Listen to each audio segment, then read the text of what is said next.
खबर है बेमेतरा जिला के नांदघाट क्षेत्र का, जहां पर बिजली की चपेट में आने से पति और पत्नी की हुई दर्दनाक मौत। नांदघाट थाना क्षेत्र के ग्राम अमोरा में बिजली विभाग की लापरवाही के चलते पति पत्नी की दर्दनाक मौत हो गई है। नांदघाट पुलिस से मिली जानकारी के अनुसार पूरी घटना शनिवार सुबह लगभग 7 से 8 बजे के बीच की बताई जा रही है। घटना घर एकांत पर होने की वजह से हुई है। घर एकांत पर होने की वजह से घटना की जानकारी किसी को नहीं हुई। गांव के ही एक युवक ने अपने खेत घूमते समय इस पूरे वाक्य को देखा। उसने बताया कि घर के बाहर पति पत्नी पड़े हुए थे, जिसे देखकर युवक बालाजी ने चिल्लाते हुए भागा और गाँव वालों को बताया। गाँव वालों ने तत्काल नांदघाट पुलिस को सूचना दी।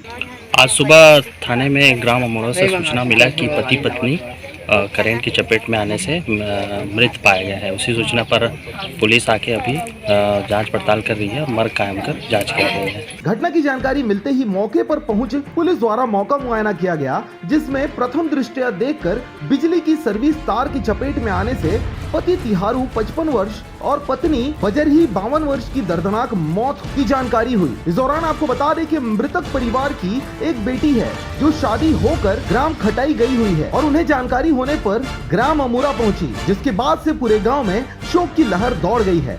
शव का पंचनामा कर पीएम के लिए भेज दिया गया है। घटना का वैसे प्रथम दृष्टया में तो ये करंट के कारण मौत होना प्रतीत होता है, लेकिन अब पूरी जांच करने के बाद ही पता चलेगा। बेमेतरा से रंजीत बंजारे की रिपोर्ट, आरजे रमझाझर।